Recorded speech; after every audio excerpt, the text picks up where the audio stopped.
2021. Please join me for the Pledge of Allegiance.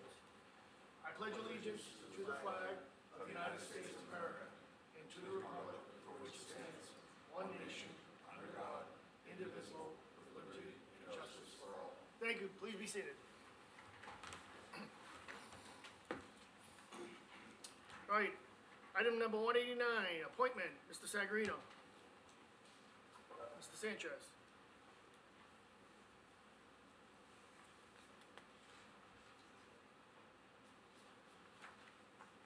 Mr. Chairman, thank you very much for having us tonight. This is very exciting. This is a day in which we're actually going to make our first promotion from a newly created job. It was created last year exactly for this type of event in which we can hire somebody as a laborer, and as they work their way up and they get licenses, etc., we have an opportunity to promote them into openings that we'll have within the department.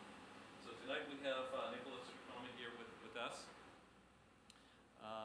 We actually posted the job when the job opened up a few weeks ago, and after reviewing all the applications and qualifications, we recommended Nick for this job. Nick is a Burlington resident who's worked for us in the Building and Cemeteries Division for several summers, actually for about 4 years, before we appointed him as a laborer of the Water and Sewer Division. He is a graduate of Burlington High, has completed courses in the University of Massachusetts at Lowell, and he just passed his CDL test last week. So he still needs to obtain a hoisting license, which he's aware of. But the CDL is the actual entry level that we have for getting people within the department. So I'm very excited to recommend Nick for his promotion as a pumping station operator. Mr. Sagarino. Thank you, John. With John's recommendation, I appoint Nicholas Tricome to the position of pumping station operator in the Burlington Public Works Department and ask that the board waive its 15-day waiting period. So moved. Second. Moved and seconded. All those in favor? Aye. Opposed? Abstained? 5-0-0. Welcome. Congratulations. Congratulations. Congratulations,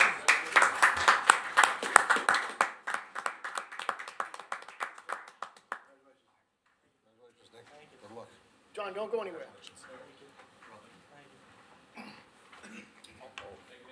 The sweat beads. Can't leave. Just temporary, Gary. We're gonna, because John's here, we're gonna take item number 200 out of order. It's a DPW Appreciation Week. So, thank you again. As most of us have seen, one of the two buildings that we're constructing, the one at 10 Great Meadow Road, is pretty much near completion, 99% completed. So, we thought it was appropriate to celebrate that with a ribbon cutting ceremony, as well as doing a DPW Appreciation Week during that week, which is the week of July 26th. So that's what Paul and I talked about, and this is why we're here tonight as well. Okay. Any discussion on this? Michael, we'll start with you. I read in an email, so we're gonna have a ribbon cutting, but then, John, also a couple days later, we're gonna have a sort of an open house for the residents can come and have a little tour. Is that right? So correct. So the plan is to have the ribbon cutting on Monday the 26th at 9 a.m. And also the following Saturday, which will be the 31st, we will have a open house for anybody who would like to actually see the facility. We will have probably people there to take them around and see what we have. It's a little tight quarters right now because we're also using the facility for all the highway and all the personnel since the other building, as a matter of fact, was taken down today at 1 Great Meadow Road. So we're excited about those two things, and we hope that week will go really well for us and our residents as well. Thank you, John. Joe, anything? Yeah, real quick, John, thank you so much. Today was a great day again to see that building start to come down. I drove down, watched for a little bit. I had to get the wipers going because I couldn't see it anymore. So with that, and couldn't be any more happier for July 26th at 9 o'clock. I think that's going to really great asset for the town when it finally gets going and moving along. So thank you for everything you've done so far. Oh, thank you. Thank you, Mr. Chairman. John, I know that when you come to these meetings, we thank you profusely for everything that you do, because you do so much for the people and, the community. But I think that it's a great timing for DPW Appreciation Week. I think that there are so many unsung heroes within the DPW that, being able to take a week and recognize everybody is huge. And I'm glad that we have the chance to do it at the same time as we're opening this new facility. So it's awesome. Mr. Hogan? Mr. Hogan? Thank you, Mr. Thank you, Mr. Chairman. I Chairman. don't know if I missed something, but Gary, are you okay with this? All right. Yeah, I mean, it's people on this side of the table, and especially the people who are sitting at that chair there, have always proclaimed how great the employees are. And yeah, the DPW, they're generally overlooked a lot. They're not like fire and police where they're out there and people know who they are. But you got a whole bunch of good people working for you, and congratulations for leading them. Is there a proclamation, because I know in years past, there's been a very lengthy proclamation, I think. As he points to me, Very lengthy, did you say? So we, For the 26th. yeah, we typically do that, Mr. Owen, this year, typically that falls within, the National Public Works Week, which happens in May, so we didn't want to confuse the two items and just have something exclusive for us here in Burlington, so, that's why we call it a little different too, we call it People Appreciation Week as opposed to like Public Works Week. So that's why you're gonna have one in front of you tonight. Thank you.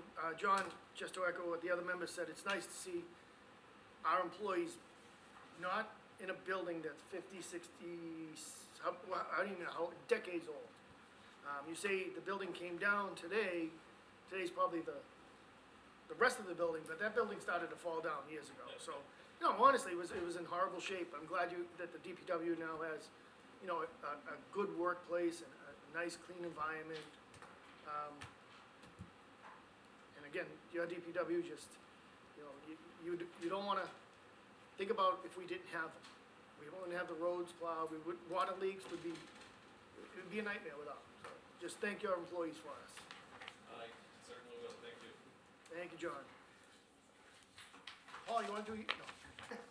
You need to do a No. vote for the proclamation. Do we have to vote for the proclamation? Yeah, let's do a vote for the week. All right, so I'll be looking for a vote to proclaim the week of July 26th as DPW Appreciation Week.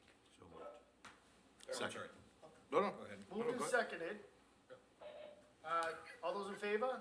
Aye. Opposed, abstained, 500. Thank you very much. Okay. Thank you. See you on the 26th. See you on the 26th. John, can you think of anything else that we can talk about while we're waiting? Take care of it. Mr. Giannino?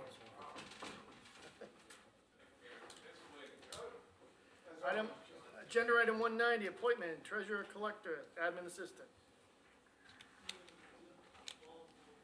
Thank you, Mr. Chairman. As a result of a retirement in the accounting department, one of the associates on our team moved up to the accounting department, which left an opening in the treasurer collector's office.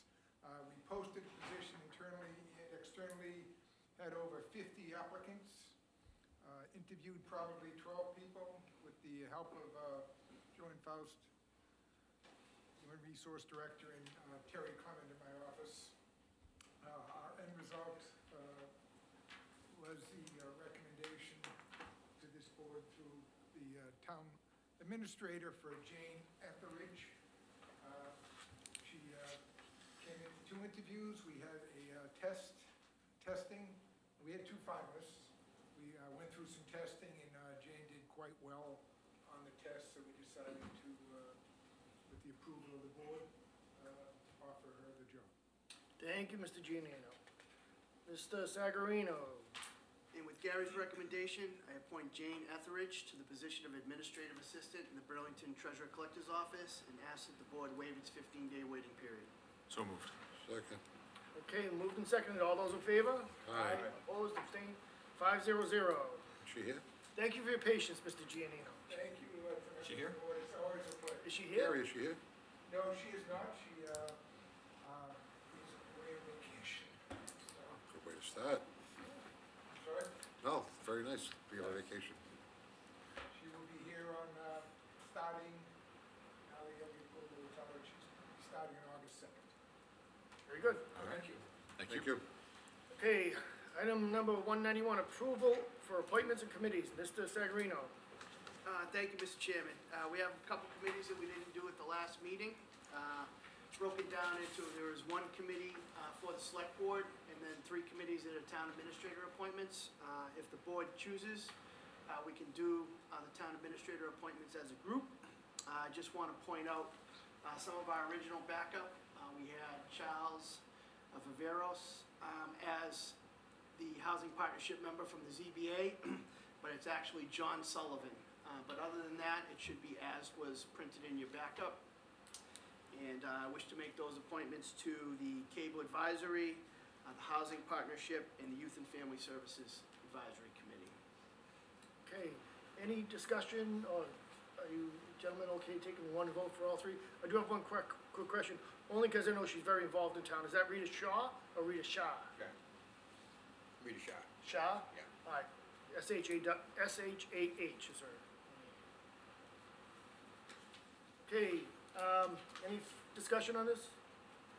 I'll just be abstaining for the Youth and Family Services vote. Okay, all right, so, we'll take Cable Advisory and Housing together, because Nick has to abstain from Youth and Family Services. So, all right, is there a motion to approve the Cable Advisory Committee and Housing Partnership Committee with the change of Rita Shaw instead of Rita Shaw? So moved. Second. Okay, all those in favor? Aye. Opposed, abstained, 500 on Cable Advisory and Housing Partnership. All right, Youth and Family Services. Any motion to approve that committee? So moved. Second. Moved and seconded, all those in favor? Aye. Opposed, abstained? Aye. 401 on Youth and Family Services. Zoning bylaw review is our committee. Just see where I am on this one. All right, so, Mr. Secretary, I just want to correct this. So it's, we're making 2 appointments? Yes, Mark Dupel is the building department representative with John Luther as backup, Okay. and Sally Willard as the residence All representative. right, my question was, do we have to appoint John as a backup, or, I would just have it referred to the All right. list of the backup, Mr. all Chairman. right, so, any discussion, Mr. Lenny? How does this differ, or does it, from the town meeting zoning bylaw review committee? This is the zoning This is bylaw it? review. That is the same thing, okay. That's it. Okay, any other questions or comments on this one? I'll be looking for a motion to appoint Mark Dupel with John Luther as the backup and Sally Willard to the zoning bylaw review committee. So moved. Second. Moved and seconded. All those in favor? Aye. Opposed, abstained, 500 on zoning bylaw committee.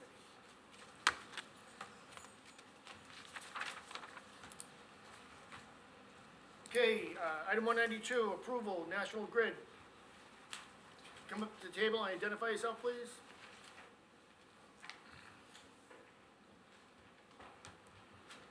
Good evening, I'm Bobby Colleton, I'm a construction supervisor with National Grid, and I cover the Burlington area for our Malden yard. I'm requesting permission to replace a main in Middlesex Turnpike from Wheeler Road all the way to South Ave after the hours of 10 p.m. Monday evening through Thursday evening. This was a mandate from the state with the state permit that was required because of the vicinity to the 95 on-ramps. This gas main purpose is to increase the size and capacity because of the new services that were installed, part of the Burlington Mall project. All the new restaurants were added for their service capacities. This is a critical main that feeds the rest of Burlington as well. So this would keep the capacity in the residential section of Burlington up to standard throughout the winters. This project would take about 90 days to complete. It's already in the existing gutter line on the northbound travelway on Middlesex Turnpike. There will not be impacts of traffic. And for any plans or any anticipated holidays in the area, because it is a state permit, or if the observed holiday would be on a Monday evening, we would not be working that evening. We'd be working the following evening. Again, it's Monday evening through Thursday evening from 10 p.m. till 6 a.m. Okay. Thank you. Any discussion on this? Seeing none, I'll be looking for a motion to approve. Where is it? I'll make a motion to approve National Grid Night work on Middlesex Turnpike after 10 PM and stop at 6 AM. Is there a second? Second. Okay, all those in favor? Aye. Opposed, abstained, 500. It was easy. Yeah, that's all, huh? Pretty good. Thank you. Thank you.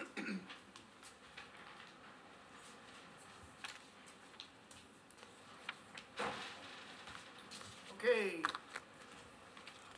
Item 193, Town Common, National Ataxia Foundation. Mr. Place?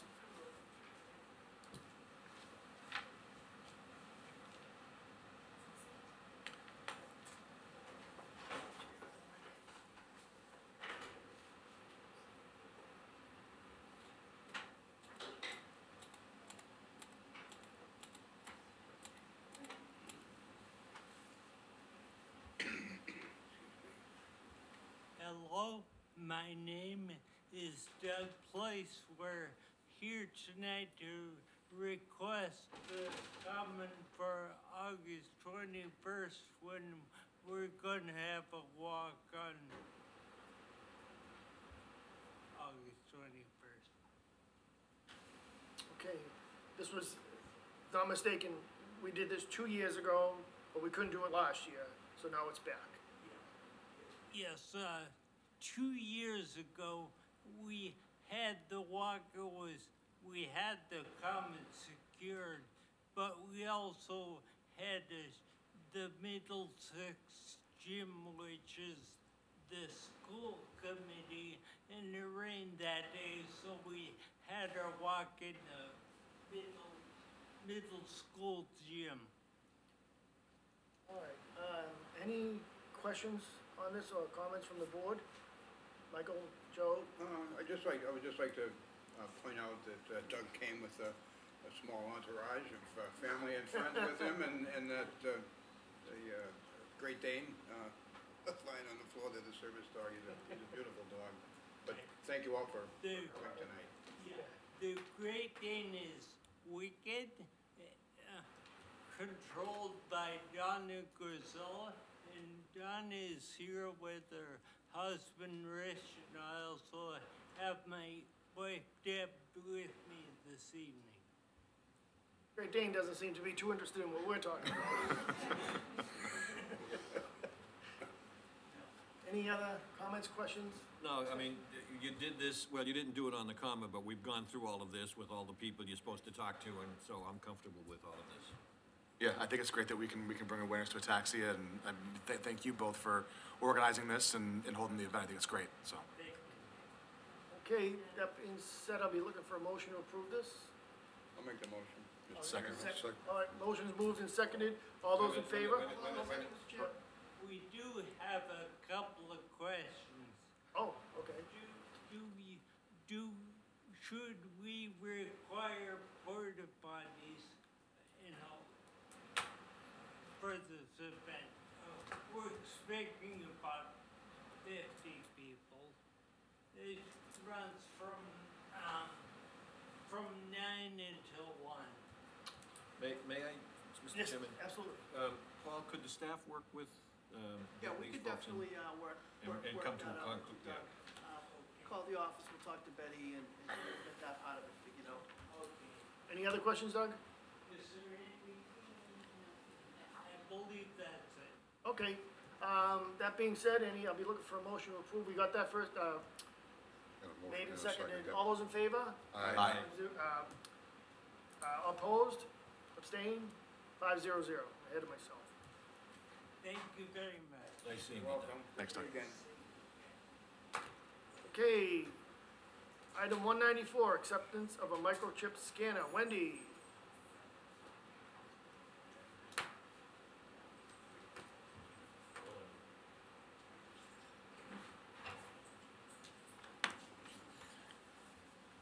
When do you want another dog?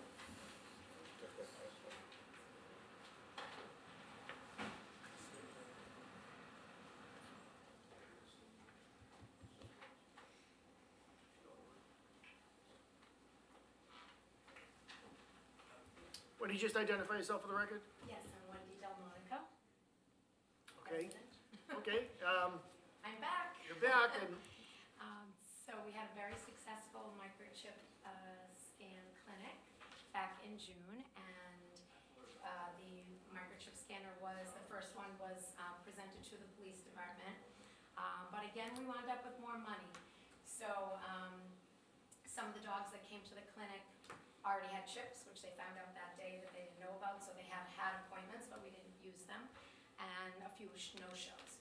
So again, I wound up with almost $400 that I needed to spend, and I spoke to Lieutenant Hannafin and asked him if there was anything else that the police department could use to help in pet recovery, and he had suggested that a second microchip scanner would be very beneficial to be kept in the supervisor's car. So if for any animals that were hit by a car, found on the side of the road, a supervisor could get there immediately, not have to go to the station, pick up the one that's there. So I purchased another one, and I'm here again to donate it to the police department. it's always good when you get more money than you need, isn't it? Thank you. I'll start that down the side. Bob, anything? Nothing about whether I'm gonna support this or not, but how, when they don't know, when the owners of the dog don't know they have a chip, when they find out, how do they register that number, or how do they, what happens? Great question. So that's what happened that day. There were about 4 or 5 dogs that were from shelters, rescues that these families owned for I don't know how many months, but a while. And they were told that the dogs did not have microchips. So the vet scanned the dogs and found the chip. And again, we have that universal lookup number. So they looked them up, they found which company they were with. They gave the information to that dog owner, and then they went home and they were gonna go home and register them. Oh, excellent. Yeah, so it was actually great for those people because they didn't have to do it again. They found the chips. Excellent, thank you. Yeah. Anything else? Thank you, sorry. No, I'm done. All right. Nick? Thank you, Mr. Chairman. I think I said last time you were here, Wendy, this shows the resolve of the community when there's, you know, a need that needs filling. And so thank you for spearheading it. And thank you to the people of Burlington who donated. Overextended. Yeah, I mean, truly, and, you know, allowed us to have not 1 but 2 scanners and an event. Right. So just wonderful, and I mean, I'm absolutely in favor of this. Randy? Thank you. Hey, Wendy, listen, we can't say enough about those scanners, but there's something else you do in town too for dogs and cats and every other animal. So could you elaborate on that a little bit? Now that you're here and you got some airtime, about the pet drive and the food and all that kind of stuff. Might as well throw it in there right now so people realize how much you really do in this town for the animals. Well, I kind of kept my business out of this whole thing. I did not do this on behalf of my business. I do own a Better Way pet sitting service for over 15 years. And when I did the microchip clinic, I really just wanted it to be as a citizen of Burlington. But through my business, I do a pet food drive every year in October in conjunction with Pet Sitters International, which I'm a member of. And we have bins that we put in the 4 elementary schools every year. We've done it now, I think, for 4 years, 5 years. And we collect all the children, bring food in. We collect the food, and then I bring it all up to 2 different shelters in Massachusetts. Northeast Animal Shelter in Salem and Cape Ann Animal Aid in Gloucester. And it's a great event. It's been tied into elementary school programs where they've been teaching about pets and how to take care of animals and doing good for animals too. So it's a great program. Thank you for bringing it up. I'm hoping, we did it last year, even though COVID was going on, but we keep doing it. I have, you know, I will continue to do that. It's a great program. Mr. And Chairman, also, before may- I'm sorry. Joe, invite her to come back before then, so we can talk about this some more, so the parents of the elementary kids Sure. know about it. Yeah, there's actually, I get letters printed, and they go out to every elementary school student. But do all the parents see all those letters? Well, I hope they do, but I'm happy to talk about it again. But yeah, I hope so. I think I have these bins that I made a long time ago. They're white trash barrels that look like a dog. And we put them in the lobbies of each school. And every 2 elementary schools at a time get a bin, and then we switch them to the other 2 schools. So once they're placed in the lobbies, the kids remember and they're like, oh, we gotta tell our parents to send us in with food. So it is a good thing, but we're always welcome to have more. And every year we beat the record of how many hundreds of pounds of food we collect. So I weigh all the food and we report back of how much we've brought in. So it's a lot of work, but it's fun. So Wendy, I'm gonna invite you right now to come back. Yes, you can invite me to come back, yes. No. There's one other thing real quick. I know Mike hasn't spoke yet, Sure. Chairman. Did one of your dogs just become a service dog for the hospitals? Yes, Right? yep, one of my dogs was a pet therapy dog team with me, for, 6 years, through, Karen Canines. And I had to retire him because he's gotten older and a little bit touchy. So my newest puppy, who's almost 2, I got him certified, over the summer, actually not over the summer, over the spring. And he just became certified as a pet therapy dog. So we are back at Leahy doing pet therapy again, through a different company called Alliance Therapy Dogs. So that's just something I do for fun, and he's a great ambassador. I just want to say thank you for everything you've done. Oh, thank you. Thank you. Thank you. I'm sorry. That's right. I'm done. Mr. Runyon. Thank you, Mr. Chairman. Yeah, no, this has been a great story. And the chip reader has already been paying dividends here in the community, so having a second one is gonna Yeah. be great. And I think that supervisors, being in the supervisor's car is a great spot to do that, so. Great, Keep thank up the you. good work. Once it's approved, I'll bring it on down there this week as well. Again, I just want to echo what they said, but it's good to have a backup just in case one isn't working for some Yes. reason. Now, with regards to the schools, do you ever think about making it like a competition so that the schools can, We did at one point, Yeah. but I have to say, they all bring in so much food. I mean, I go down with a little dolly and I have to empty it each week. It's a lot of food. So we could, I just weigh it as a whole, but we certainly could. I was just thinking, maybe it's a way of them getting more, More involved, Yeah, sure. just a Yep, thought. Yeah, I've been told that it's a very well-received event. So yeah, absolutely, I'm open to any suggestions for that. oh, thank you, Wendy. Sure. Any further? Good. Okay, then I need a motion to accept the microchip scanner. I'll make that motion. Second. Well, moved and seconded, all those in favor? Aye. Opposed, abstained, 500. Great, thank Okay, you. we'll take it. Thank Thanks you, so Wendy. much. Bye, Wendy. Okay, item 195 is a public hearing for a new off-premise package store license for H Mart. Mr. Upton and others up here, I need a motion from the board to open the public hearing. So moved. Second. Okay, all those in favor?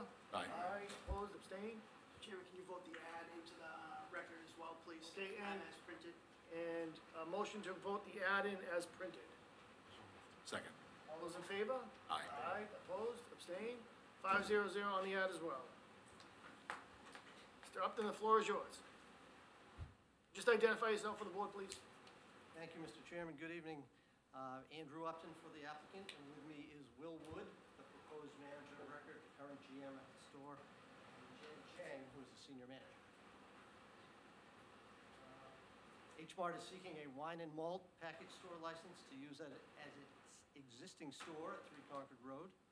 H Mart is a 50,000 square foot Asian market specializing in Korean, Japanese, Chinese, and other Asian products. They've been operating in Burlington since 2009, paying over $1 million a year in rent, and have become a destination for Burlington residents as well as for customers coming from miles around for their specialized products. The character and fitness of this applicant is strong. H Mart holds dozens of liquor licenses across the country and has a strong record of safety and compliance. They were granted a license in Cambridge last year, and alcohol service has been well received and there haven't been any problems there. H Mart is owned by the Kwan family, who started the chain in 1982. The proposed manager is ServSafe trained, and he was approved by Cambridge and the ABCC to be the manager of record there last year, and he oversaw startup staffing and training before he moved here to Burlington. The public need for a license at this location is also strong. Management tells us that customers ask almost every day when H Mart will start carrying Korean, Japanese, and Chinese drinks that a unique part of their dining culture. H Mart in Cambridge carries sake, Asian beers, and different kinds of Korean alcoholic beverages that appeal to their customer base and would complement the one-stop shopping experience for their customers here in Burlington. No other store has the scale and scope of Asian consumer products and the customer base and the staff with the language skills to allow the type of tastings, food pairing promotions, product demonstrations with the specialized Korean, Chinese, and Japanese food that H Mart is proposing. In fact, the product selection is so integral to the shopping experience and so unique to H Mart that Cambridge allowed a full alcohol license at H Mart, which is directly across the street from an existing conventional liquor store. Further evidence of the public need is the fact that the H Mart lease here in Burlington specifically allows them to sell alcohol. This was planned by the landlord almost 10 years ago, and I don't believe any other retailer in the plaza has an exclusive right to sell liquor. We believe that H Mart would be a good choice for this license because it is a complementary product offering, but also because it will be a relatively low-impact use of the license. The proposed H Mart alcohol area is less than 500 square feet in a 40,000 square foot store. It would have its own cash registers, will be in the direct line of sight from the customer service manager's desk, and isolated from the main shopping area. Just like in Cambridge, managers and cashiers will have serve-safe training. Mr. Wood already has it. Also, the point-of-sale system has a prompt that forces the cashier to ask for ID and enter a birth date in order to ring a sale on age-restricted products. The store also has an expansive closed-circuit TV security camera system. Beer and wine package stores are often found at convenience stores that sell cases of beer, cigarettes, lottery tickets. H Mart sells no or very few mass-market brands. They don't sell any malt liquor. They don't sell any kegs. They concentrate on the Asian products that have made this store a destination in the first place. In Cambridge, they don't sell Bud, Miller, Coors, Heineken, or any mass market, or even specialty craft beer products. Now I'd like Will Wood to say a few words about the application and why we're applying, and we're certainly glad to answer questions at any time. Thank you, Mr. Upton. Mr. Wood? And I would definitely agree with Mr. Upton that we strive to be a one-stop shop location and a destination location. We have people coming as far as Maine, New Hampshire, Rhode Island, taking their weekends, their time off to drive 4, 5, 6 hours just to come in, do their shopping, but also make use of the facilities. We have a food court, we have a toy store, we have two different beauty supply areas, and part of our experience recently, well, basically since opening, there has been a need from the public for these products, or an expectation from the public for these products to be in our store in addition to everything else that we offer. I'd say it's daily, if not multiple times a day, and I'm sure Jenny can attest. Yeah, I agree. And I've been working there 7 years. Excuse me, could you move the microphone closer? Yes, nice to meet you. And I've been working 7 years that in H Mart Burlington, and as your manager houseware department and supporting customer service. And I just gotta ask, many people ask about that Asian alcohol, like the soju and makgeolli, and yeah, so many times, every day, almost every day. And also, they just drive the 3 to 5 hours and to shop our market. Not only Asian food, but also they want to buy the alcohol, the Asian alcohol. Yeah, so, yeah, I definitely agree with him, and yeah. And then also part of our process right now is we have been affected by the pandemic. We have multiple tenants inside of our store. The liquor application is not, or rather the beer and wine application is not for tenant use, it's going to be for H Mart proper.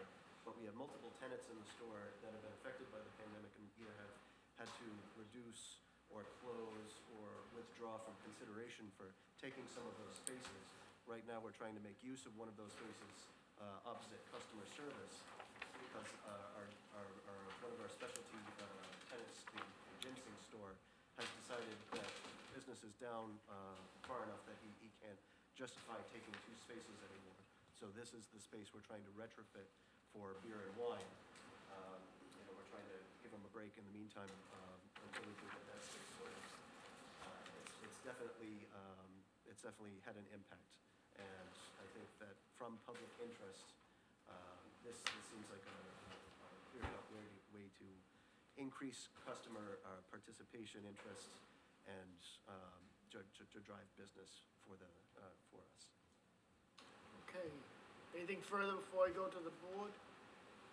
No, but we'd like to answer any questions. All right, I'm gonna start with Bob and Joe as they're the subcommittee for liquor licenses. Mr. Hogan? Thank you, Mr. Chairman. We had a little walkthrough and we talked with the two gentlemen this morning. They answered all of our questions, and I had no issue to doubt that the things they've volunteered tonight are the same as they were this morning. And it's nice to see the innovative things that they're doing, having it separated, the space for the sale of the liquors, but also having it in a place of prominence so that there are plenty of managers and people watching what's going on at all times. So I support this. I think it's going to be very successful from day one. Thank you, Mr. Hogan. Mr. Morandi? I have to apologize. I didn't make it today. I had a commitment with my father's, but I talked to Mr. Hogan about it. I know he's in support of it. I have a hard time with this because I think we might be setting a precedence for all the other stores in town, Market Basket. They're going to come to us for one, and Shaw's and the other stores. So I'm trying to wrap my head around the whole thing, to be honest with you right now. That's where I am right now. And you have a package store less than 2 seconds away. So I'm trying to wrap my head around the whole thing right now. Thank you, Mr. Morandi. Mr. Upton? Mr. Moretti, I certainly understand your concerns. However, this is the last available package store license for beer and wine that the town has. So the idea that others could come in line behind us, I don't think is necessarily realistic, because there aren't any. And the other thing with Shaw's and Market Basket, I believe they are limited to either 7 or 9 licenses per chain, and those guys are at their max already. So I certainly understand your concern, but I'm not sure it's quite as immediate as it might be. Thank you, Mr. Upton. Joe, any follow-up? Not right now. All right, Mr. Runyon? Thank you, Mr. Chairman. I have to tell you, it was I didn't see this coming until Friday, actually, first time I got it in my backup material. And I kind of wish I knew they was doing a site visit today, because I would be really interested in having been interested in coming along to see this for myself. I'm not sure where I am, what position I intend to take tonight. I'm going to listen to the rest of the comments and see what the feedback from the community might be. Thank you, Mr. Runyon. Mr. Priest? Thank you, Mr. Chairman. 2 quick questions. One, you said that the square footage was less than 500 square feet? Yes. Okay. Approximately, like, are we talking like 400 and change? Approximately 200, 200. okay. And will you only be selling Asian or exported goods? That's our primary focus.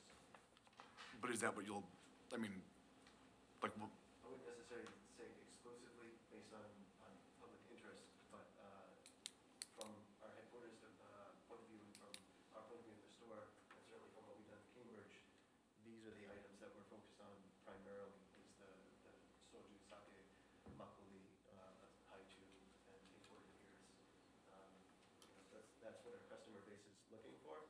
I can't say that people have been, beating down the door looking for Bud Light, but they are definitely interested in these products, and that's what we're focused on primarily. We haven't explored other options at this point.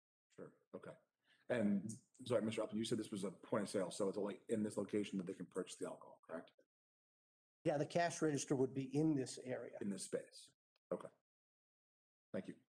Thank you. I like the idea, the uniqueness that it's geared to a specific market. It's not like to me, it's not like a general liquor license or a general store, package store. As you said, not gonna sell mass market, items. So I personally have no issue with this, so I'll just leave it up for us as a board to, I'm gonna open it up to the public first, but anything further from the board? Anybody from the public here that would like to talk? Anybody in the, okay, why don't you, folks, can you just kind of, Give him some room in yeah, there. give him some room? To move or just give them the microphone? What's best? This microphone over here. Maybe just, All right, why don't you come over up here? We have an extra microphone up over here. Yeah, If you just come up over come here. up here. And when you get up here, you need to identify yourself for the board.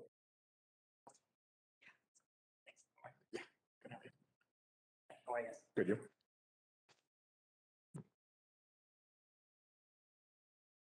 All right, great. Thanks for having us here.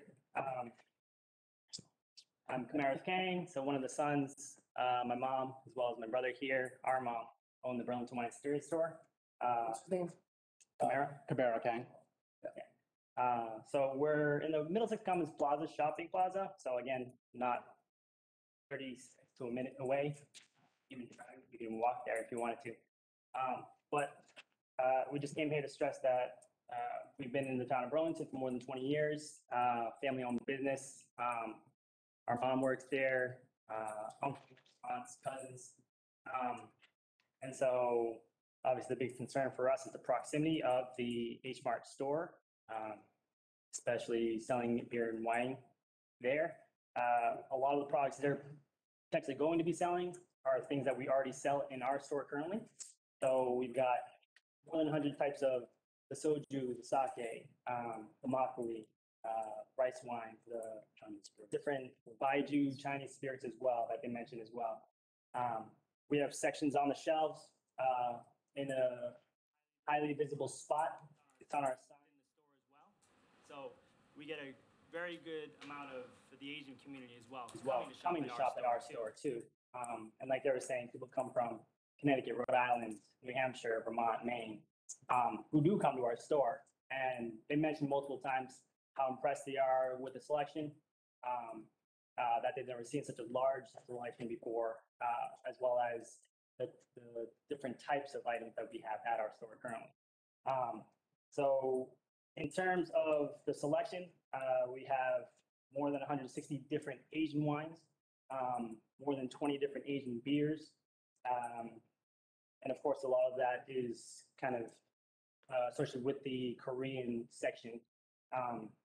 In addition to the selection, however, we do provide a lot of the alcohol tastings that we've been in business at our store. We have a designated tasting bar up front as you enter the store. On the right, a nice kind of flat top area where we host tastings Thursday, Friday, Saturday nights, even Sundays as well. Obviously, the past year and a half with COVID kind of put a temporary stop to that. And so we weren't able to do tastings, but now we've kind of ramped things up again this past June. And we've been doing Thursday, Friday, Saturday tastings. So sake is a category that's included in that when we can get the host to kind of showcase their products. Sometimes we'll have our own bottles too. Soju is certainly a certain staple there as well when customers ask about it. And education-wise, we're always on the floor. My brother and I, we're two of the main managers there. We know all of our products inside and out. So anybody who has questions or looking for something, we do special orders all the time. So anything that we don't have, we're definitely going to be looking into it, making a good effort to look into it, not just saying that we're going to look into it and then not call them back. I don't mean to cut you short. This is a public hearing about H Mart.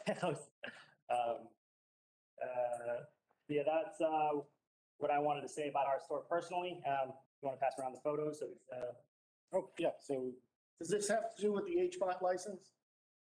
Well, it has to do with how it can affect business. Beer in general is about 25% of sales. And Asian beer, things like wine, Japanese and Korean, are growing every year as well. And we've made space in our store to accommodate that. We do, sure you're familiar, Massachusetts alcohol, we buy everything through distributors. We pretty much carry everything through every distributor. So H Mart won't necessarily have anything different than what we carry already. They'll have the same things we can get already. All right. Any questions from the board regarding it? Yeah, that's all All right, thank you. Thank you. Okay, hold on. As soon as they clear, you can come up. Thank you. Mr. Chairman, may I respond to that, or would you? Sir, go ahead. As you've heard from the managers, people are asking them on a daily basis for these products. I mean, what that says to us is that there's a public need and they are not aware, or they don't care to, hop around once they've come here as a destination. I mean, you can get soy sauce at Market Basket. Doesn't mean that they're a specialist in that area. As I said, landlord did not contemplate any lease exclusivity. And the other thing is that, as the town manager knows, economic competition is considered a public good. Competition between liquor stores theoretically should drive down prices and give bigger variety to people. And the ABCC does not recognize economic competition as a reason to deny a license to an applicant. That being said, we're not looking to hurt anyone's business. And I believe at Burlington Wine and Spirits, they would still have a monopoly on bourbon, scotch, vodka, gin, rum, brandy, port, Bailey's, Sambuca, Grand Marnier, Grappa, tequila, Bud, Miller, Coors, Trillium, Jack's Abbey. Okay, let's keep this to H Mart. Et cetera, et cetera. I mean, when I was last in there, they had a bottle of Italian wine that was $150. I mean, that stuff is so far away from our market segment that, I would like to think the pie is big enough for everybody. Thank you. Folks, could you identify yourself? Absolutely. Ann Meyer, I'm here on behalf of Edens, and with me is Jeff Pransky, our Vice President of Property Management for Edens. So Edens, as you know, is the owner of Middlesex Common, and I wanted to, the Kang family, Burlington Wines has been a tenant of Edens for over 20 years. They've been a terrific tenant, and to speak to community need for the H Mart license, I just don't think, given the spectrum of Asian wines and spirits that Burlington carries, proximity to H Mart, that there's really a compelling argument for community need for an Asian specialty beer and wine store. And candidly, I don't know if the board has the authority to limit the inventory or dictate the inventory that H Mart can carry. Burlington has a full package store, Section 15 license. So that's Eden's concern. I also will speak to the fact that there is a common driveway between the two properties. I'm not sure if you're aware, that's actually on Eden's property. And Eden's consented to the use of H Mart for that driveway on the basis of a food supermarket. And I don't think it was ever contemplated, nor would we have consented to a food supermarket with a liquor license in. Mr. Chairman. Hold on. That's something I think the landlords are going to have to work out. That's an issue for us. Point granted. Okay. I don't believe it's fair to say it was never contemplated. It is in H Mart's lease. They are allowed to have an alcohol license. By your landlord. Right. Okay, I agree. This is not the board's. They're the ones that contemplate it. I mean, if you want to ask us if we have. All right, Mr. Upton, we get the point. That was really the focus of the remarks. Is I think the community need is well satisfied by the existing Burlington Wine Spirit. Sir, did you have anything to add to it? I would just mirror what you've heard from Ms. Meyer and our tenant Burlington Wine. They've been a great tenant there for over 20 years, as you've heard, a valuable member of our tenant mix there. And we see no reason that a liquor license should be granted less than 900 feet walking distance from door to door from our existing tenant. And I'm in full support of our tenant on this. Thank you. Thanks for your consideration. Thank you. Anybody in the physical audience here else that would like to speak on this item? Anybody from the public? All right, seeing none, is there anybody out on the WebEx that would like to comment about this this item? I don't see any hands raised, Mr. Chairman. None? Yes, Mr. Upton? Not to belabor this point, but if we are not to consider economic impact, the test of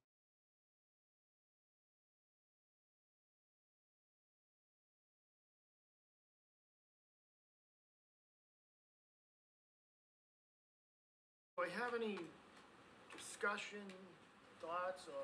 Mr. Chairman, may I? Yes. I don't know how we separate, when we sit here and make decisions about liquor licenses, whether it's for restaurants or for retail sales. I mean, you go up to Fourth Ave, and there are 4 restaurants on the same corner, and they're all doing okay. Why are we not able to assume that 2 liquor stores in the same proximity aren't still going to do okay? I mean, you could also make the argument, you have Market Basket right there as a supermarket, and it's closer to H Mart than the liquor store is. How do they not get concerned that some of their business isn't going to be taken away over the years? I don't think that those are viable reasons to not have something when we have the license, and this is a legitimate request from a legitimate company with a legitimate clientele who's looking for this service. I support it, and I will continue to support the idea that this is appropriate request. It's an appropriate approval for me to make. So I support it, Mr. Chairman. Anything further from the board? Or any type of motions? I'll make a motion to close the public hearing. Okay, I'm looking for a motion to close the public hearing. Second. All right, all those in favor of closing the public hearing? Aye. Opposed, abstained? 5-0-0 to close the public hearing. Okay, any further discussion, motions? I'll make the motion, Mr. Chairman, that we approve the off-premise package store license to H Mart LHC, LLC, doing business as H Mart at 3 Old Concord Road. Is there a second to that? Second. Okay, all those in favor of approving item 195, the off-premise package liquor store license for H Mart, please say aye. Aye. Aye. Aye. Opposed? Aye. Abstained? 4-1-0.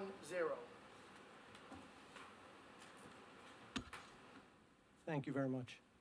Okay. Next item on the agenda, number 196, it's a public hearing, a continued public hearing. I'm looking for motion to continue this to August, meeting on August 9th, on or after 6:30. So moved. All right, and seconded by Bob? Yeah. All those in favor of continuing this continuous public hearing to August 9th, on or after 6:30 PM? Aye. Aye. Opposed, abstained, 5-0-0 to continue. Next item, 197, stop sign. Mr. Collins. We're looking for any new information, not the stuff that we already discussed, anything that you might have for us? Well, I sent over some of the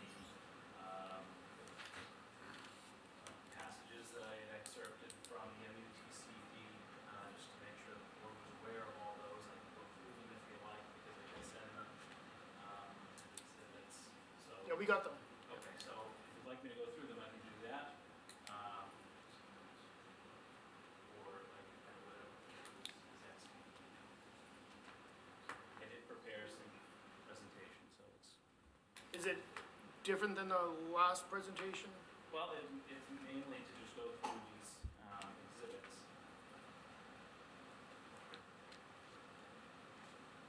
You want to give us a quick rundown on everything you said? Yeah, I mean, But I guess if I could just recap maybe the options as I see them, and so that we have a starting point for the conversation. Essentially, I'm trying to urge the board to consider having DPW consider this intersection to be a stop sign, of course.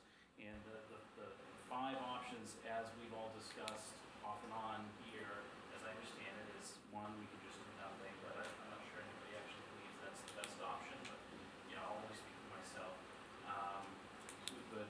property owners remove some of the obstructions. But unfortunately, I think although it could mitigate the issue, it won't actually prevent, any additional confusion, because drivers will still need to stop, and drivers will still need to navigate two intersections at the same time around these curved corners and around the angles of approach into the intersection. If you take a look at this here, the bottom right there is figure, I can't read it off the top of my head, but it is a figure right taken from the MUTCD. Those are examples of typical locations for stop signs. That one down at the bottom is, it's almost exactly what our two intersections look like, except they're facing each other at slight angles. So if that's not reason enough, it seems, we could go through other things. Initially, DPW had denied the stop sign request because of, and they quoted passages from Chapter 2, I believe it was,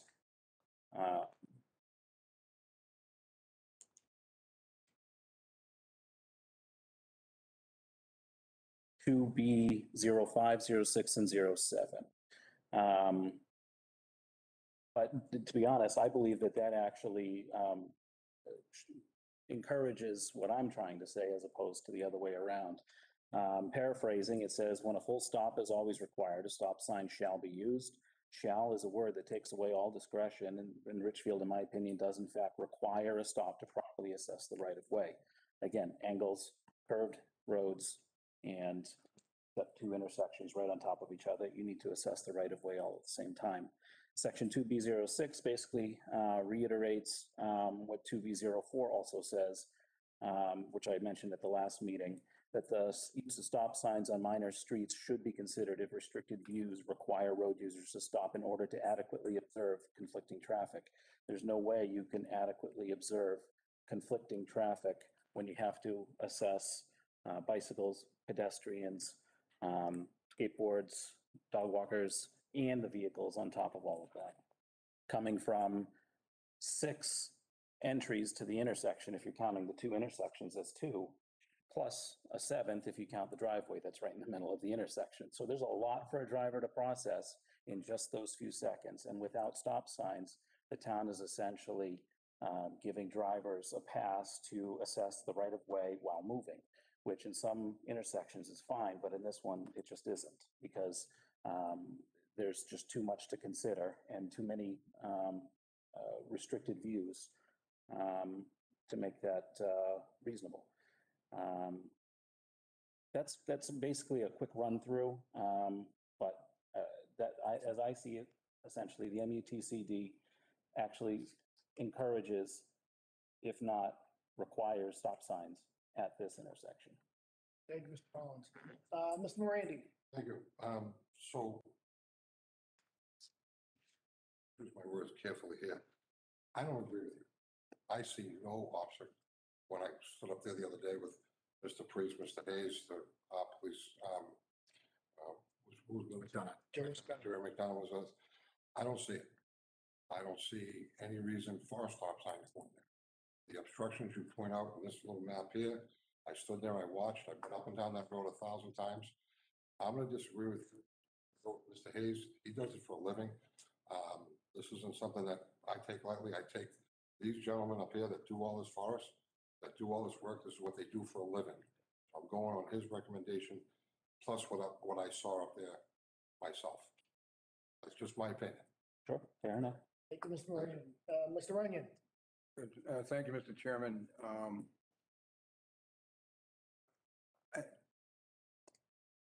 Obviously, it just doesn't meet the criteria for a stop sign over there.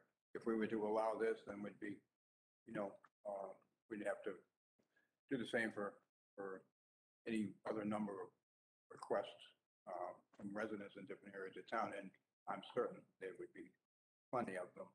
I'm not opposed, however, I'm not opposed to some paint on the road or in the area, some that could have some calming effect or give some peace of mind to the folks that live in that area. I'm certainly sympathetic to their concerns, and I know it's a neighborhood in transition with more and more younger people in that area today than it was 10 years ago. But I'm not in favor of a stop sign, but if there are other calming effects that are available, I'd be going to try and meet halfway. Thank you, Mr. Ryan. Mr. Priest? Thanks, Chairman. Real quick, before I say anything, Tom, based off our conversation when we were down there, did we learn anything new about paint or anything that might shed light on any of this conversation? Well, when we were out there, we tossed around a bunch of ideas, possibly crosswalks or maybe some modifications to a fog line to make a visual cue that would, keep drivers more in the roadway, because on Wheatland, the throat of the intersection is very wide, and I think it's that way so that buses and trucks can go through without driving on one of the residents' lawns. But in terms of crosswalks and any sort of traffic markings, we're going to have to run that, through the traffic committee, get recommendations from them, see what we can come up with, something that's in compliance with the MUTCD. So we're not doing anything that's not compliant and kind of breaking the rules. So, given the circumstances of the restricted views, as we discussed on that day, I don't want to ask that resident to move the fence. I think that it's a low enough and open enough obstruction that it's not so concerning to me. I think that we determined that the bushes on Wheatland Richfield corner were within the right of way, so something that we could trim as a way to create a better line of sight in that particular area. When we talk about assessing the right of way, if we were to approve stop signs there, and we talked about this last week, they would go on Richfield. They wouldn't go on Stanwood and Wheatland, because Richfield is the lesser of the road, being a double dead end, right? So it's hard for me to even say that the stop signs would be effective if we put them on Richfield. I then went and found the Massachusetts MUTCD amendment document. I don't know if you've seen this. But section 10A4, stop signs, the purpose of a stop sign is to designate right of way to vehicles making conflicting movements. It is not intended, nor shall it be used for the control speed, traffic calming, or to forestall pedestrian rear end or turning movement accidents.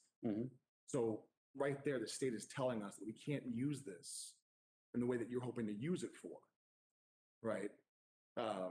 Which in and of itself creates a null on the conversation. But having been down there, I feel like, and watching the way the cars do move from intersection to intersection, that something is warranted.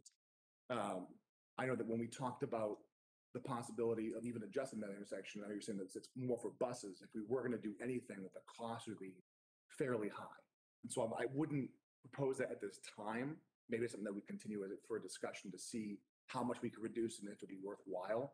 But at this time, I would be open to moving the slow children sign or having a newer, larger one moved from Wheatland, where it's already through both intersections where no one's going to see it, to Stanwood, where people entering the neighborhood are at least going to hopefully see it, and slow as they enter the intersection.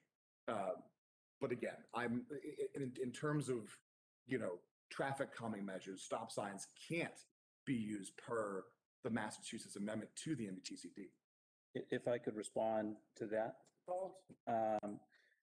So what you're, I did see what you're referring to, but respectfully, I'll have to just disagree with the interpretation that it doesn't apply here. Because if we all agree, and maybe we don't, but if we agree for the sake of argument that there are obstructions and that there are several entries into the intersection and that there are curved roadways that cause confusion to where to stop and where to assess the proper right of way, then in fact you do need to clarify the right of way. In 2B07 of, which is what the Massachusetts amendment refers to, 2B07 of the federal MUTCD, other criteria that may be considered in an engineering study include the need to control left turn conflicts, the need to control vehicle pedestrian conflicts near locations that generate high pedestrian volumes. As I've mentioned before, there is a high pedestrian volume on some days here because of the kids just all over the place.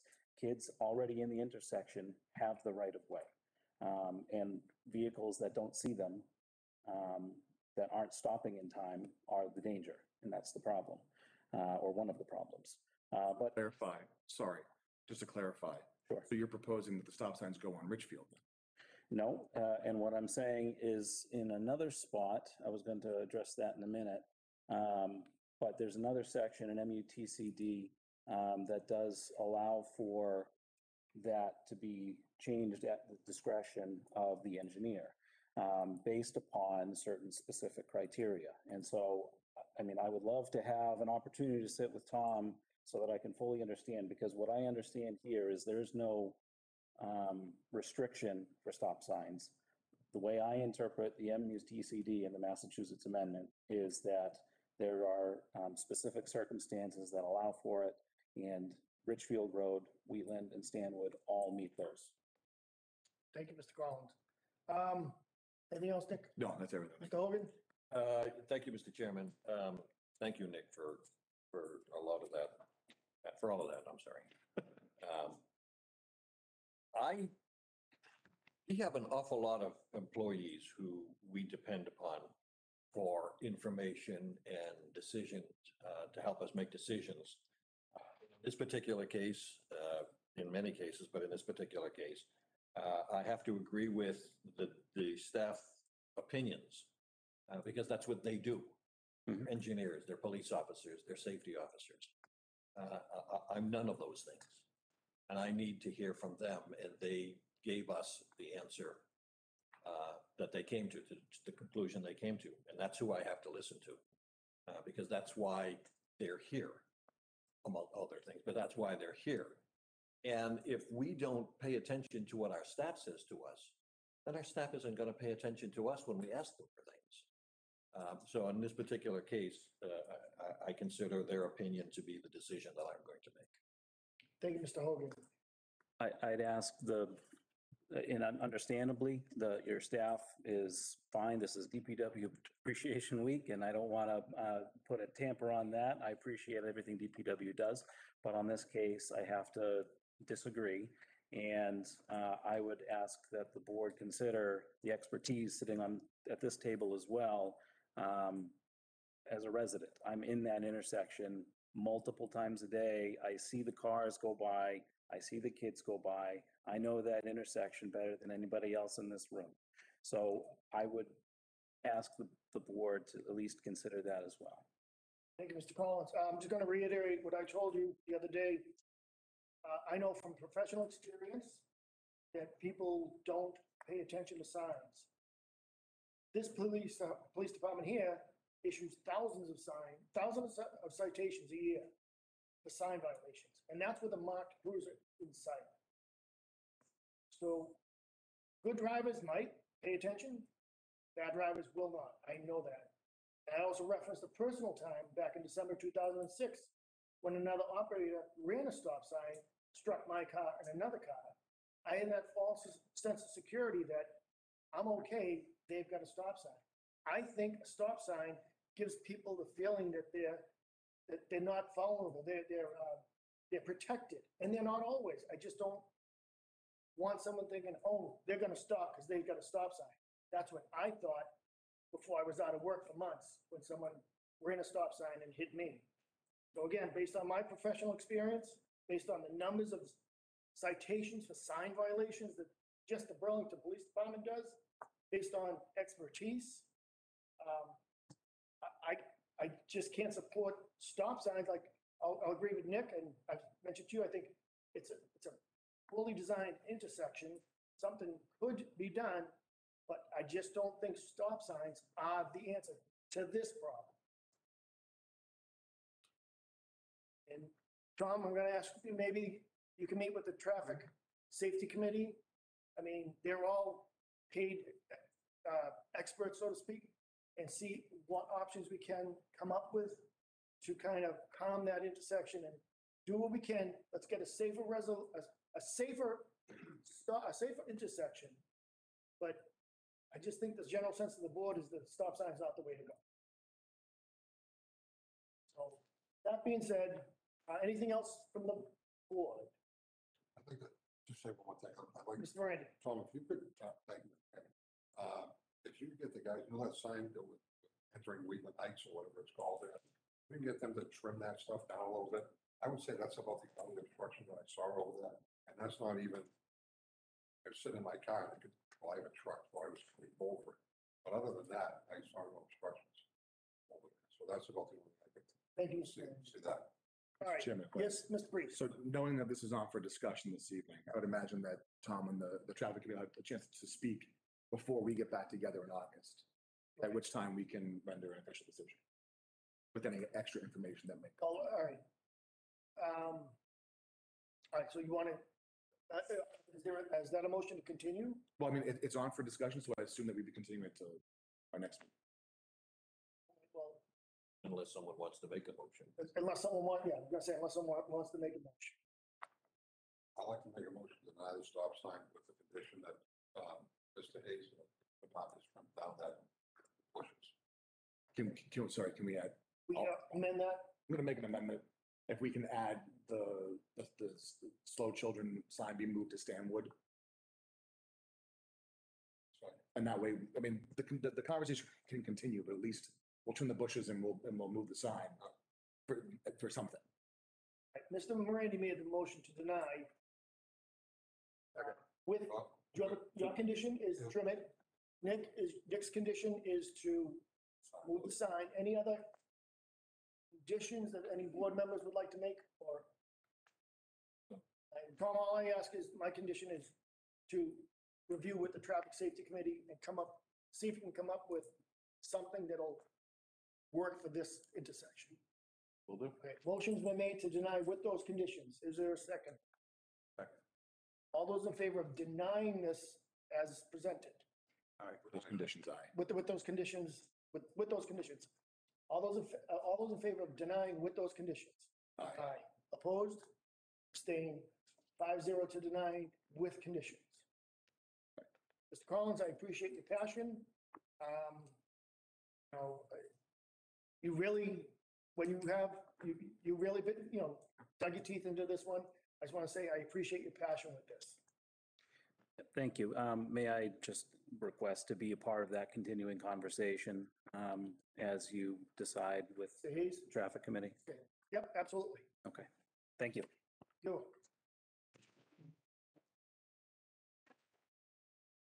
Okay, next item, 198.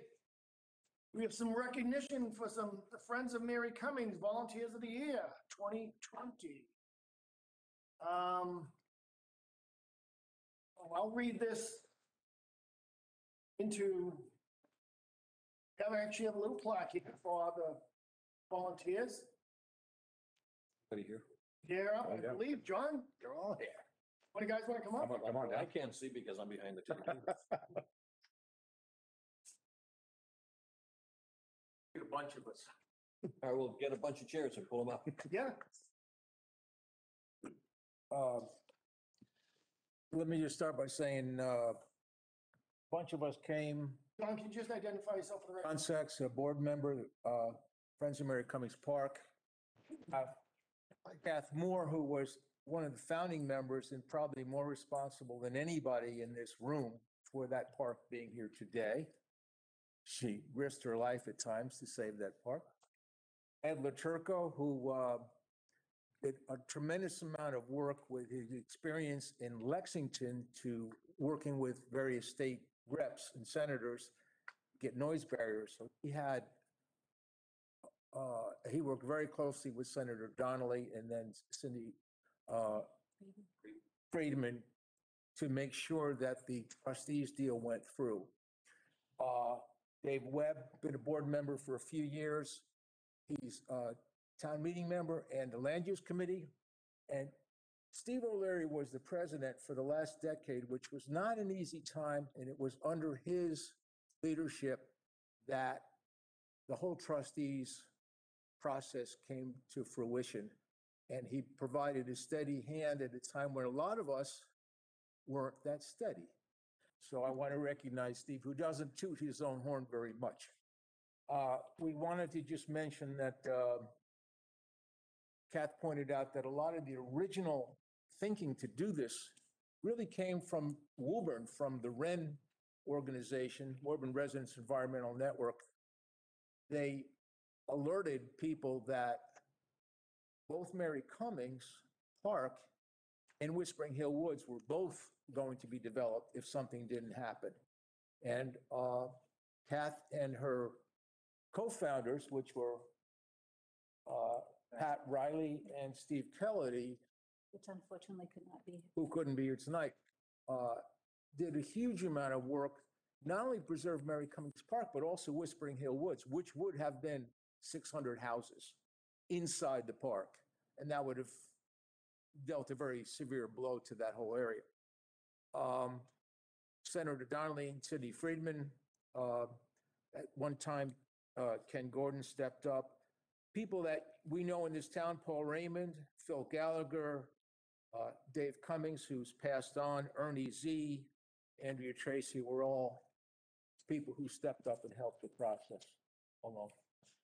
Kath, did you want to say anything in particular? John, that's the chairman's job. Sorry. I apologize. Right there. John, all right. Kathy, identify yourself for the record, please. Sure, it's Kath Moore, 15 Ledge Street in Stoneham. I became involved in it partly because of, I worked down the street at News Edge at the time and came across my desk as I was one of the reviewers that an article in the Boston Globe was talking about a piece of land in the border of Woburn and Burlington that was going to go up for sale thanks to the City of Boston Treasury Department. And the very next day, I saw a sign that was posted by Pat O'Reilly, a handwritten sign on one of the posts saying, you know, if you're concerned about this, call me. And that's how we ended up getting started with the help of WREN, because they got the Northeastern campus at the time was fairly vacant, and we thought they were going to get rid of it. And anyway, we had a meeting there, and that was the way that the group got initiated. And thank heavens, we've had new blood since I'm nearly way past retirement age, that these folks here have stepped up as well. And you know, really, well, you guys, it's your But he's getting the chairman up here. Yeah. Mr. Chairman, before you read that, may I ask, John, would you make sure that Lynn has all the names of the 5 people here tonight? Yes. She can get them into the back. Yes. It's on the back. Do you have a pen? Yeah. There's I'm gonna give you a copy of this. where it says current board members on the handout. That there's People that are Steve O'Leary, Steve Kelly. Just write them down, write them down, so we can. He's got it. John's gonna take care of that. All right, Kathy, we got that. We got it. John's taking care of it with Lynn. All right, I'm gonna read the proclamation. Kath Moore. All right, John, so you don't miss it? Okay, just making sure they're all checked. Ready? Be it hereby known to all that the members of the Select Board of the Town of Burlington, Mass. Are extremely grateful to the Friends of Mary Cummings Park for their continued dedication in helping to protect the wildlife, habitat, and watershed in the peace and quiet of the more than 200 acres known as the Mary Cummings Park, as well as to assist in improving trails and clearing invasive species. This group is thanked for recognizing this site as a treasured retreat for many and for advocating to keep the park open for recreational use for all and aiding in saving this open space from development. The Select Board extends heartfelt thanks to the Friends of Mary Cummings Park, given this day, this 12th day of July, 2021, signed by the Select Board. So Thank you very much. everything done.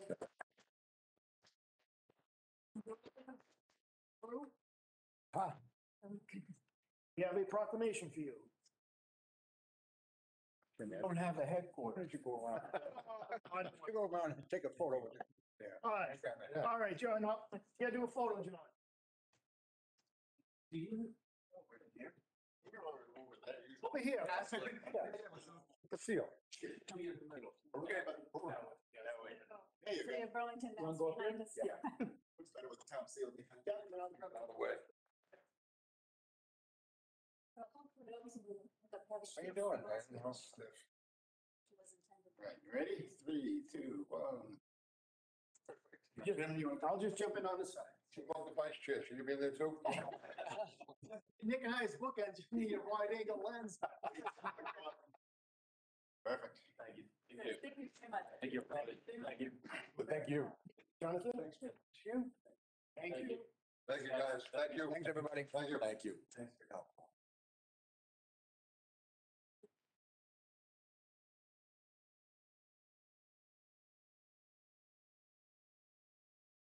Was very.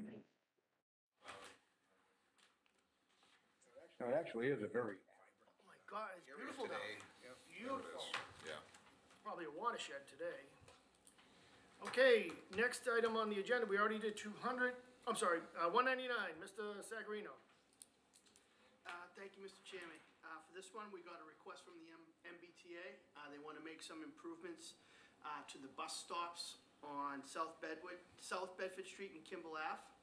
And most of the improvements revolve around making the bus stops more accessible to the public and persons with a disability. So currently what we have there is we have a bus stop sign and a one-out patch of grass where folks stand. So, you know, it's going to be a concrete pad and proper ramps to access the bus stop and whatnot. So all this work will be done at no cost to the town, and the board needs to approve it as it's in the right of way. Thank you, Mr. Sagarino. Any discussion on this? Mr. Runyon? Thank you, Mr. Chairman. My only comment is I'm fine with this request. But maybe Mr. Sagarino or staff is having further discussions with the proponent there. The bus stop at the bottom of Wayside, to me, looks like it could use some improvements down there.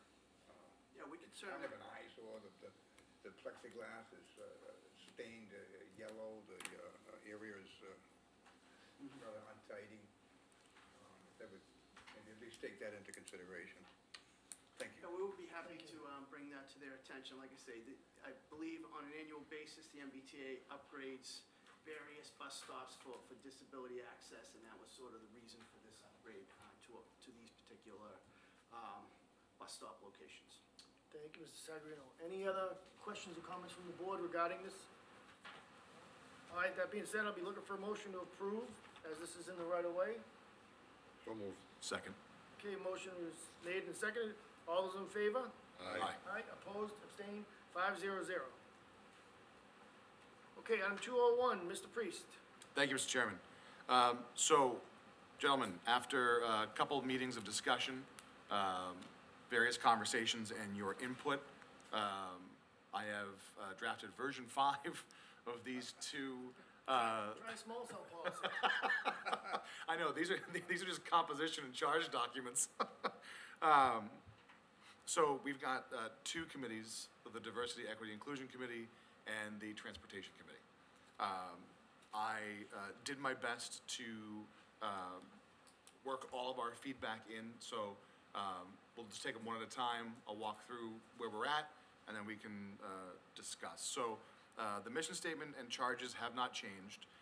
The composition of the Diversity, Equity, Inclusion Subcommittee is a select board member, a Burlington Equity Coalition member, a school committee member, and 2 at-large community members for a total of 5 people. The way, it'll be one-year term, and then at the end there'll be a presentation, and we can assess whether the ad hoc committee stands or is dissolved, and we'll put out a call for applications. So it won't be just us picking people. We'll want to get people who are interested in being on these committees to serve on them.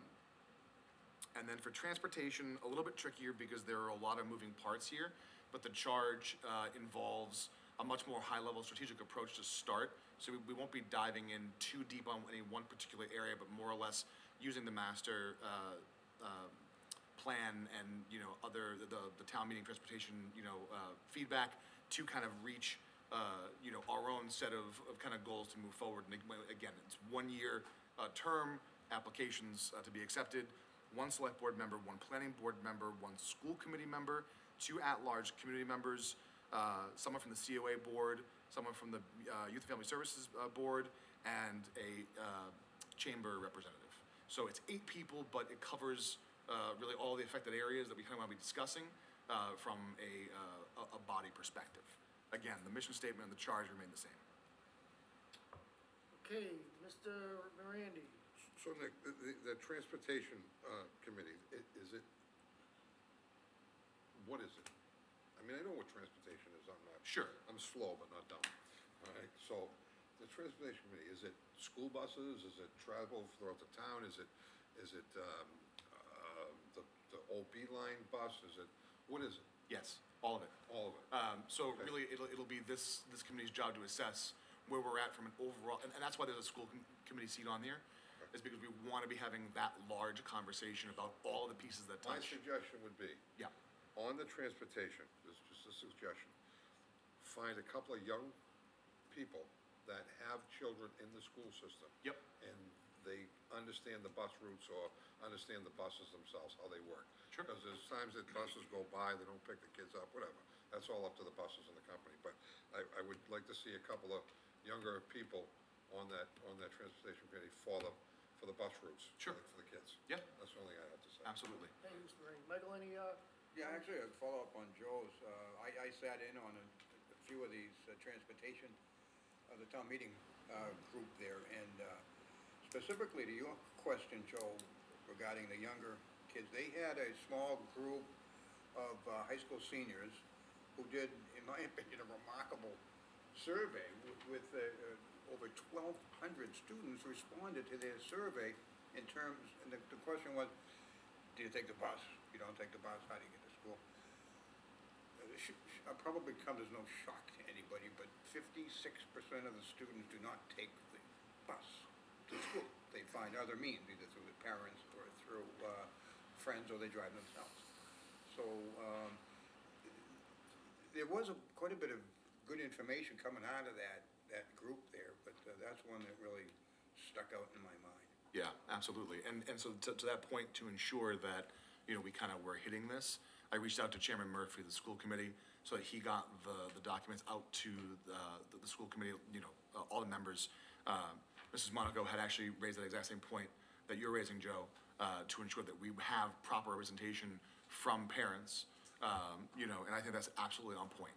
As a parent with young kids, I think that, including the schools in this conversation about transportation is going to be very, very important. I mean, I think that, when we talk about, what was the Beeline, we talk about, the new, program that we have. We talk about the schools, we talk about, just walkability, right? All of it is kind of all encompassing. So I think that this first year is for this committee to kind of level set and develop a higher level plan, in areas of focus, and then come back to the select board to kind of, present that information before moving forward.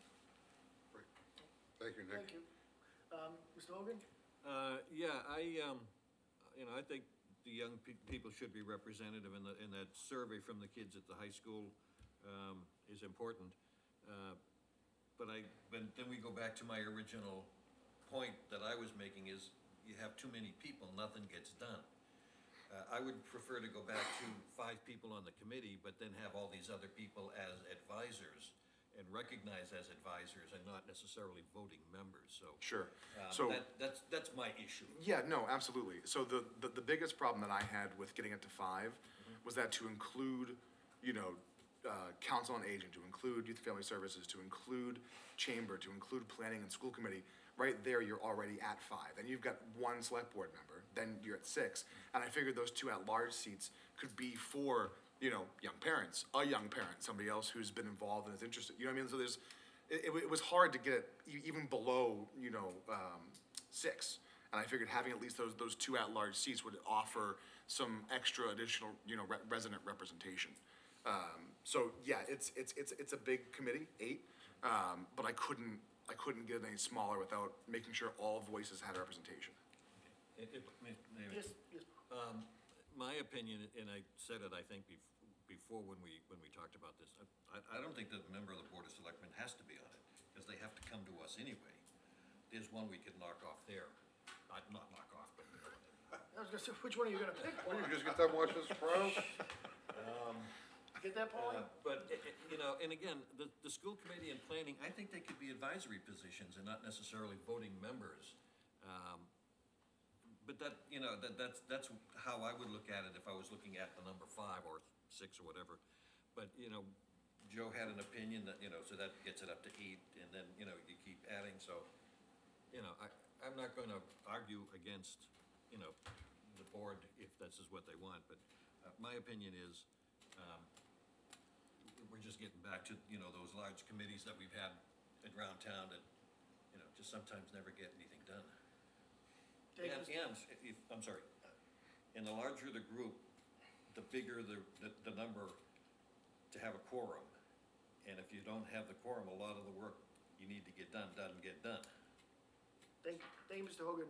Nick, I kind of agree with Bob on the select board member. That would drop it down to 7, so it's not too large. You think we could take that off, not knock them off? Just eliminate the select board as the select board member as the member of this group? You're gonna be on it anyway. I mean, I was gonna say, I figured that I would be that person, and that, you know, I could at least help keep the So track why of the train running. I was gonna say, do you wanna make the board 7 and make you the liaison? Would that make, Bob, would that satisfy the large crowd or the large group?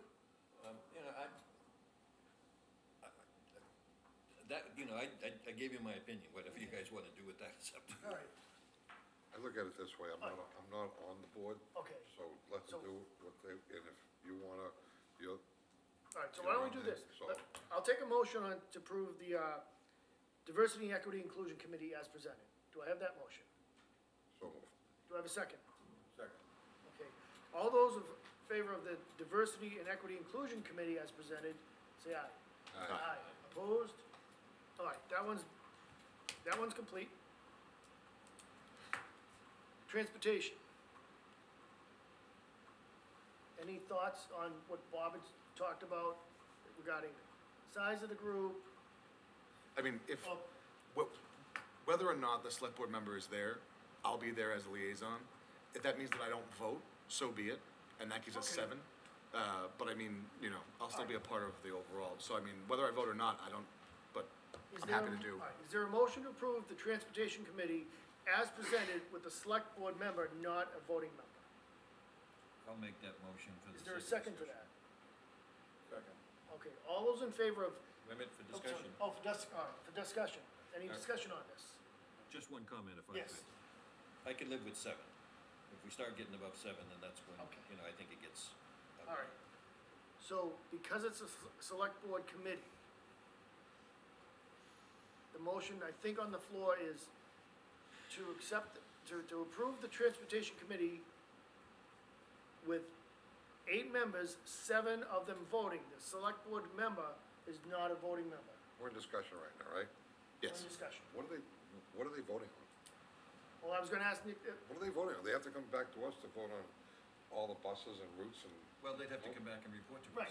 Right. Right, so Yeah, they're but gonna what are be, you guys keep saying voting But members. that's up to them. What are they voting on? whatever they the decide. discussion is being, just to agree on whatever is gonna be happening moving forward. a Okay. transportation plan. All right. But Nick, I do have one follow-up question to that. Are we taking the town meetings, results as a guide or in addition to, I mean, they did a lot of work. It did, yeah, And absolutely. it'll be used. Absolutely, Okay. yeah, absolutely. So that'll be kind of almost like a blueprint, I mean, it'll be used as a working guide, absolutely, Okay. yeah. all right. So the motion before the board is 8 members to include a selectman who is a non-voting member. That's been made, seconded, discussed. All those in favor? Aye. Aye. Opposed? 500. Okay. Item 202, approval of the minutes, June 28th. I'll make a motion to approve the minutes for June 28th of regular meeting. Is there a second? Second, All those in favor? aye. Aye. Opposed? 500. Okay, any subcommittee reports? I'll start at this end, Michael. Oh, thank you, Mr. Chairman. I just want to briefly touch on community development issues.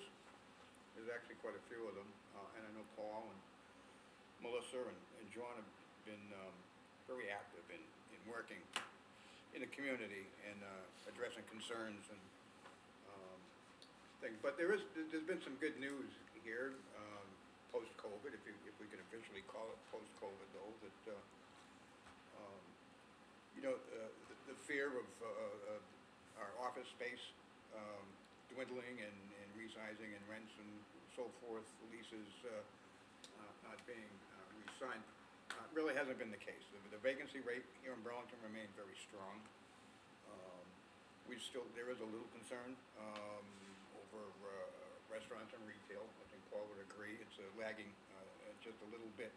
But the good news is that it's not that doom and gloom scenario that, guilty myself,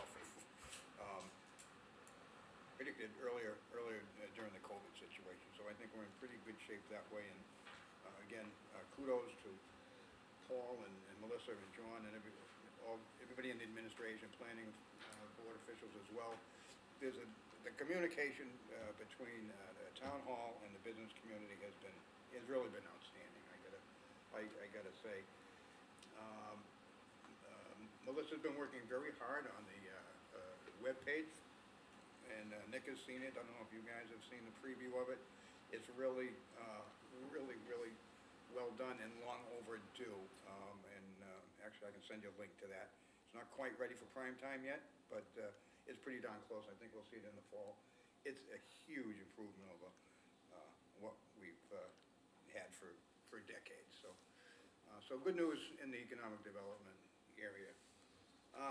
The second thing, I just wanted to give a shout out to, well, he's my friend now. I call him my friend Jay Barnes. I don't know if you guys have seen or heard about Jay Barnes. He's a local resident, and he has his lawnmower dream team of 6 or 8 volunteers who get out around town. If they find a property that looks like it's in distress and the homeowner is of, an elderly person or income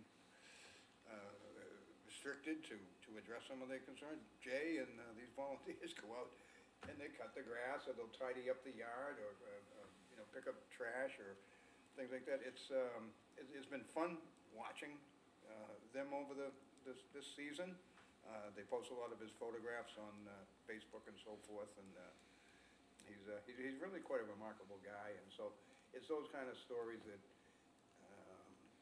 I like to think that makes Burlington such a special place. So again, shout out to Jay Barnes and the Burlington Lawn Mowing Dream Team. Thank you, Mr. Chairman. Thank you, Mr. Ryan. Mr. Randy? Nope, Mr. Sanchez talked about everything I needed to. Mike, I can't believe you didn't mention the 4th of July. Oh, yeah, well, maybe one of you guys might want to talk about that. No, this is your baby. Why don't you, I think you should talk about it. Well, you know what, I want to thank everybody who participated in our little 4th of July event. It was well attended. I didn't actually follow the route because I was at Pine Glen School with getting the thing started. It was really different. The feedback's been positive. It's different than from years past, but I want to thank all the area fire departments and police departments that came and participated with us, along with some of our more traditional people. The Shriners are always entertaining, and as well as others. So we really had to reach this year. We had to think outside the box, and I think we put on a pretty good show. I think the people of Burlington were pleased to be able to sit out on the curb again after sitting out last year. And the weather held off, and it was a successful day overall. But thank you, Jim, for mentioning it. Thank you, Michael. Nick? I have nothing. I know, I was going to talk about the 4th of July. All right. Left it open for you. I just wanted to congratulate both the members of the Burlington Police Department and the Burlington Fire Department for getting so many people to come and donate blood for the challenge of the badges or whatever. Yeah, that they've done a couple of years in a row. It's one of those important things that we don't think about until we need it. So I congratulate everybody involved who got people to come and show up and donate blood. Thank you, Bob. I didn't think of this earlier, but I'm sure Jay Barnes and his crew is gonna be busy because of the deluge of rain we've had recently. But Paul, have you heard of, through John, have heard of any issues with all the rain and the water in town? Not water, but like flooding or anything like that? Mr. Chairman, I haven't heard of any specific major problems. I'm sure we've had our share of clogged drains and things of that nature, but I haven't heard of any major problems to date. All right, thank you. I have nothing else. Do you have a administrator's report? I just have one item for the board. I guess more bad news. Good news, bad news, but I received word from Chief Patterson. He's given us his 18-month notice to retirement. So we just went through this with our police department. Chief Patterson's had an exceptional career. He's been a great guy to work with, and be working with the board more over the next period of time to work out our succession plan in the fire department. So congratulations to Mike. Still have him for 18 months. You know, just our workforce is aging out, as they say. So Well, we've had a lot of major retirements over the past couple of years, and you know, we've been fortunate to find good replacements, but it gets a little bit harder and harder as we move forward. So I just wanted to update the board on that. as they age out, a lot younger ones are coming in. So, thank you, Mr. Sagarino. I know there's no old business, new business. Gregory, I assume you're here for citizens' time. Just step up and identify yourself. Yes, I am, Mr. Chairman. Okay. It's been a long time since I've been here, but, Seems like yesterday. and for the record, my name is Gregory Smith. I live at 22nd Avenue, apartment 503, formerly of 36 College Road, where I moved on June 18th of 2018. Up until that time, from June 1st of 1957 until August 18th, the house I live in eventually became my inheritance when my beloved mother passed away. What do you have for the board tonight? It's about, I understand that College Road is going to be one of the many streets in the town that's going to have some sort of a remake of the surface. I'm here because there are issues that need to be addressed, and I'd like to see College Road put off until they mainly procure street drainage in the upper number end of College Road, especially from about number 21, 26. That's where the drain line ends. That part of College Road I used to live on, the design of the street was, you know, very much in question. And there was always a major puddle or even a minimal flood in front of number 34 College Road. And the town, I guess even before it was accepted, they would bring in, you know, a contractor, and he would put a, what I call veneer coat of hot top on the side. Would it be okay with you if I had Mr. Sagarino reach out to DPW and ask them to address any drainage issues, or at least research drainage issues before they do that? All right, great. Yeah, I must express my heartfelt appreciation for you doing it. Because a lot of the residents have gone so old and tired, you know, like the lady at 27, and, you know, she had a fit the last time they resurfaced College Road, because I live, you know, directly across the street. When the last time they resurfaced the street, really no water flowing in front of my house. The water that came down from that little hill, went down to like 38, and would all shift onto All right, so the other side of the street. Gregory. And let me tell you, she got really ripped at that time. Greg, what we'll do is this, Paul's gonna notify DPW, but what I'm gonna ask you to do you have access to email? I do have my, an email. I was gonna ask you, instead of itemizing, you know, here and here and here at this meeting, I think it'd be better served if you itemized all the issues that you think exist on, that you believe exist on, I'm not saying they don't. I'm not too privy about, you know. Oh, either that, make a phone call, or provide them with a list of itemized issues on College Road. I could break them Mike's down, house. look Yeah, at each that way one. there they don't miss any. Yeah, because there's other issues too, you know, like the speeding problem. Okay, we don't need to All right, know all of it. all right, this is about the water, right? And another thing is, Oh, yeah. first time College Road, when you come in off of Francis Wyman Road, Calls me all the time. they did a preliminary survey for sewer. There were like 3 houses that were in question. They couldn't say yes, they couldn't say no, whether or not they could get those houses. But when they had to go up a little hill, they were able to get those houses. But the house in front, at 37, both the water service and sewer system are right together. Now, if they own the house, now, Gregory, write it down. Yeah. Write it down. That's what I'm asking, so that we don't miss anything. Yeah. Why don't you provide the town administrator's office with a list of issues in that area, water, traffic, whatever it may be, standing water. That way they can look at the list, at each item, at each list and say, okay, let's look at this one, this one, this one. That way there, we don't miss anything. Can you, Okay. be willing? but in the meantime, I'd just like to see them forego. But in the meantime, we're not gonna deal with it. Yeah. You have to deal with them. Yeah, so Staff. you need to reach out to the staff, just so that they know what you're talking about. Right? We know what you're talking about, but so they have a list of everything to address. Because College Road, the pavement is still in pretty decent shape, and Right. in my opinion, it could go maybe even upwards of another 5 years. All right, well, again, like we said earlier, we rely on our professionals and we trust their opinions. So, speak for myself, if they tell the board it needs to be done, I'm gonna say that they know what they're talking about. So Right. just, yeah, Mr. Moran. I'm Go ahead, sorry. no, go ahead. Call me. You already have my number. Call me. Yes, We'll discuss it again. We're all done for tonight. okay. Discuss it again. Just give me a call, Greg. All right? Do you Discuss it 9 times, we'll discuss it 10. do you have an answering machine? Because I called, You have my number. You've called me already, yes. right? So I'm not gonna give it over this. I don't expect you, but, You have my number. You've called me before. and I've, Me again. We're gonna move on to our next. All right, so you work with Okay. Mr. Sagarino's office All right? and deal with Selectmen. yeah, Okay. Randy's your liaison. I promise you, I will do my homework. Absolutely. We'll ask him, Okay. yes. Thank you, Greg. Anything else on citizens time? All right.